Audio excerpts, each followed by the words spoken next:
ایک تو جلسے پر آپ کا چھوٹا سا کامنٹ لوں گا، لیکن اب جو لانگ مارچ کا انہوں نے جو دے دیا ہے انڈیا، اس کے حوالے سے اب آپ لوگوں کی کیا اسٹریٹجی ہوگی؟ دیکھیے جی، جو کل کا جلسہ تھا وہ تو پی ڈی ایم نے اپنے ناکامی کی ہیٹرک کر لی۔ پہلے پشاور کا جلسہ، پھر ملتان کا جلسہ، اور پھر اس کے بعد لاہور کا۔ اور لاہور کہتے تھے کہ پی ایم ایل این کا گڑھ ہے اور بڑے لوگ نکلیں گے۔ یہ پورا دن ویٹ کرتے رہے، دن کا جلسہ رات پہ چلا گیا، پھر بھی لوگ نہیں آئے، اور پھر آخر میں جو ان کے ایک وہ بھگوڑے لیڈر ہے جو پاکستان سے جھوٹ بول کے گئے اپنی بیماری کا، اور الطاف بھائی جو باہر بیٹھے ہوئے ہیں، ان کی تقریر سننے کے لیے تو لوگ ہی اٹھ کے سارے چلے گئے۔ تو ناکامی کی ہیٹرک ان کو مبارک ہو۔ لاہور کے لوگوں نے ان کو بالکل ہی ریجیکٹ کر دیا۔ اتنی ناکامی کے بعد تو ویسے اگلا اعلان لینے سے پہلے تو میرا خیال ہے کہ پہلے تو ان کو کہیں پر جا کے سائڈ پہ کچھ دن کے لیے ہائبرنیٹ ہو جانا چاہیے تھا، کیونکہ اتنی امبیرسمنٹ یا اتنی ناکامی کے بعد، یعنی شدت کی انتہا، جیسے کہ ہوتا ہے نا کہ کامیابی کی انتہا، تو ناکامی کی انتہا بھی جو کل ان کے ساتھ لاہور نے کیا ہے۔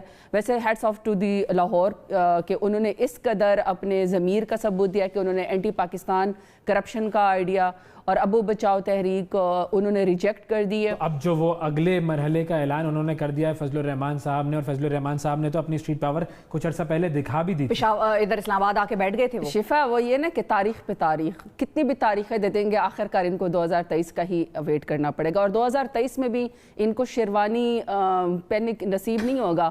اگلی دفعہ بھی انشاءاللہ ہماری ہی سب کے لیے۔ دیکھیں مولانا فضل الرحمان صاحب کے بارے میں دیکھو ویسے میں کیا کمنٹ کروں۔ انہوں نے کہا ہے کہ کل بھی انہوں نے کہا، مریم باجی نے بھی کہا ہے، اور اچکزئی صاحب خیر وہ تو بالکل ہی کچھ اوروں نے بات کی، تو انہوں نے کہا کہ جی ہم استعفے دے دیں گے۔ اچھا اب یہ تو مجھے پتا تھا کہ مولانا فضل الرحمان خود کو ایک پرائم منسٹر کے طور پر اور اپنے آپ کو ایز جرنیل دیکھتے ہیں، اور انہوں نے انصار المسلمین کے ذریعے جو ان کا ایک ڈنڈا بردار فوج ہے اس کے ذریعے اپنے آپ کو گارڈ آف آنر کرایا تھا۔ دل کے خواہشات پہ کوئی پابندی نہیں ہے۔ اب مجھے یہ تو نہیں پتا تھا کہ وہ اسپیکر بھی ہیں کہیں کے، اور اسپیکر کے پاس ہی استعفے جمع کرانے ہوتے ہیں۔ اچھا اسپیکر کا خود بھی پارلیمنٹ کا ایم این اے ہونا ضروری ہوتا ہے یا ایم پی اے ہونا ضروری ہوتا ہے، تو وہ کہاں سے الیکشن لڑیں؟ اچھا جو استعفیٰ مانگ رہا ہے وہ خود 12واں کھلاڑی، اس کے پاس خود کوئی پاپولیرٹی نہیں ہے۔ جو مریم باجی ہیں وہ دوسروں سے استعفیٰ مانگ رہی ہے، بلکہ ان کا تو استعفے کی یہ حالت تھی جب وہ گلی گلی محلے میں بھیک مانگنے گئی کہ خدا کا واسطہ تم لوگ ہماری آر یا پار ہوگا، ویسے پار تو بیچاروں کا ہو ہی گیا۔ انہوں نے کہا کہ جی آپ آئیے گا اور آپ جلسے کو کامیاب کیجیے گا۔ وہاں پہ انہوں نے کہا کہ اگر کوئی استعفیٰ نہیں دے گا تو اس کا جلاؤ گھراؤ ہوگا۔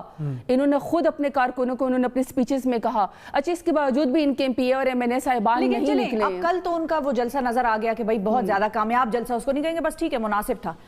آپ لوگ اس سے زیادہ تو لوگ شادیوں میں شفا جمع ہو جاتے ہیں۔ تو اچھا اگر شفا جیسے جلسے کے بعد بھی آپ لوگ اگر یہ جملے دیں گے کہ ہمیں نارو نہیں دیں گے، تو پھر تو آپ ان کی کیمپین میں جان ڈال رہے ہیں نا۔ دیکھیں میری بات سنیں، شفا جب گجراوالا، فیصل آباد اور ارد گرد کے علاقوں سے لوگ منگوائے گئے، آپ کو پتا ہے کہ ان کے ورکر لڑ رہے تھے کہ ہمیں 300 روپے دیے گئے، بریانی ہمارے ورکر کو دے رہے ہیں، فلانے کے ورکرز کو نہیں دے رہے ہیں۔ ان کی اپنی خواتین ایم پی ایس کے ساتھ، چاہے مائزہ حمید تھی، چاہے ثانیہ تھی، چاہے ہینا تھی، سب کے ساتھ مال ہینڈلنگ کی گئی۔ آپ کو پتا ہے کس طریقے سے نظم و ضبط بالکل نہیں تھا، آپس میں ان کی لڑائیاں ہوتے رہی۔ جلسہ اس کے بعد بری طریقے سے ناکام ہوا ہے، اینٹی پاکستان بیان ناکام ہوا۔ ایسی صورتحال ہو تو آپ لوگوں کو کیا ضرورت ہے کہ آپ کہیں ہمیں نارو نہیں دیں گے؟ آپ لوگ کامنٹ ہی نہ کریں جلسے پہ۔ نہیں دیکھیں میری بات سنیں، کبھی کبھی تو ایسا دن آتا ہے جب توا لگانا ہوتا ہے، توا لگانا ہوتا ہے۔ کل شیخ رشید صاحب کی بات مجھے بڑی پسند آئی، انہوں نے کہا کہ جی آپ نے پریس کانفرنس کرنی تھی ایز انٹیریئر منسٹر، کہتا میں اس قابل ہی نہیں سمجھتا کہ میں اس کے بارے میں بات کروں، اس قدر ناکامی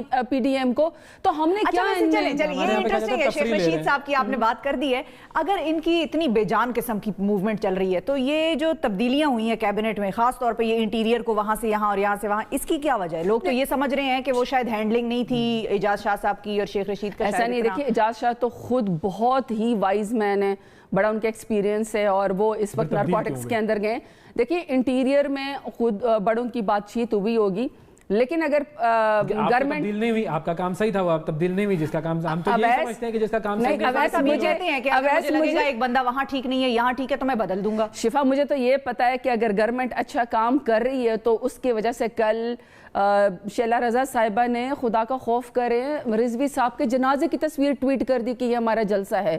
مائزہ حمید نے اور احسن اقبال صاحب نے پی ٹی آئی کے جلسوں کی پی ٹی آئی کے جلسوں کی تصویریں، یعنی آپ کو in and P T I کے جلسے جو پرائم منسٹر عمران خان کا جلسہ تھا اس کی تصویروں کا سہارا لینا پڑا. چلیں اب انہوں نے یہ بھی انکار کر دیا کہ ڈائیلاگ میں ہم نہیں شرکت کریں گے. آپ لوگوں کا فائنل ٹیک کیا ہوگا اس پہ؟ اب ان کو بٹھائیں گے کیسے، انگیج کرانا ہے یا نہیں کرانا؟ بس اگر انہوں نے انکار کر دیا تو ختم، ڈائیلاگ کی آفر بھی واپس نہیں. سیاست میں تو کبھی بھی دروازے بند نہیں ہونے چاہیے، ڈائیلاگ ہمیشہ ہونا چاہیے. آپ پارلیمنٹ میں آ کے ہمیشہ فورم پہ، چاہے آپ نے منی لانڈرنگ کے بارے میں بات کرنی ہے، چاہے آپ نے قانون سازی کے بارے میں بات کرنی ہے، آپ نے بچوں کے لیے، خواتین کی پروٹیکشن کے لیے بل کرنے ہیں، یا پھر آپ نے اداروں کو مضبوط کرنے کے لیے الیکشن کمیشن کے بارے میں بات کرنی ہے کہ رگڈ الیکشن نہ ہو، یہ سب چیزیں نیشنل ڈائیلاگ کا حصہ ہو سکتی ہیں. لیکن جو کل کا جلسہ ہوا ہے، اگر ہمارے کیبنٹ کے بیچ میں توا لگاتے رہیں گے تو پھر تو نہیں. میں یہی کہنے والی تھی شفا کہ اگر کل کے جلسے سے پہلے ہمارے کچھ منسٹرز کے دل میں یہ سافٹ کارنر بھی تھا، اگر تھا تو ویسے کسی نے ان کو فون نہیں کیا کہ ہم آپ سے بات کرتے ہیں. یہ ضرور کہا گیا تھا کہ آپ پینڈیمک کی وجہ سے جو سیکنڈ ویو ہے ڈبل ڈیجٹس کے اندر اموات ہو رہی ہے، خدا کا واسطہ اس کی وجہ سے آپ اپنی سیاست ترک کر دیں کچھ دیر کے لیے. تو اس میں میں کہہ رہی ہوں کہ کل کے جلسے کے بعد تو بالکل ہی ان سے بات نہیں کرنی چاہیے. میں تو یہ سمجھتی ہوں کہ یہ لوگ استعفے دے دیں اور لاہور کی ساری سیٹوں کے اوپر الیکشن کروا دیں، تمام پی ٹی آئی کے لوگ جیت جائیں گے، کیونکہ لاہور کے لوگوں نے بڑی بری طریقے سے ان کو ریجیکٹ کر دیا. اور پھر اس پلیٹ فارم پہ کون جائے گا جہاں پہ آپ یہ کہیں گے کہ لاہور کے لوگ غدار ہیں خدا نخواستہ، اور انہوں نے جو ہے وہ افغانیوں سے مل کے اس کو دیکھیں. جب آپ بڑا قابل آپ لسانیت پھیلاتے ہیں، آپ ایتھنیسٹی پھیلاتے ہیں، فساد پھیلاتے ہیں، وہ عوام آپ کو ریجیکٹ کر دے گی.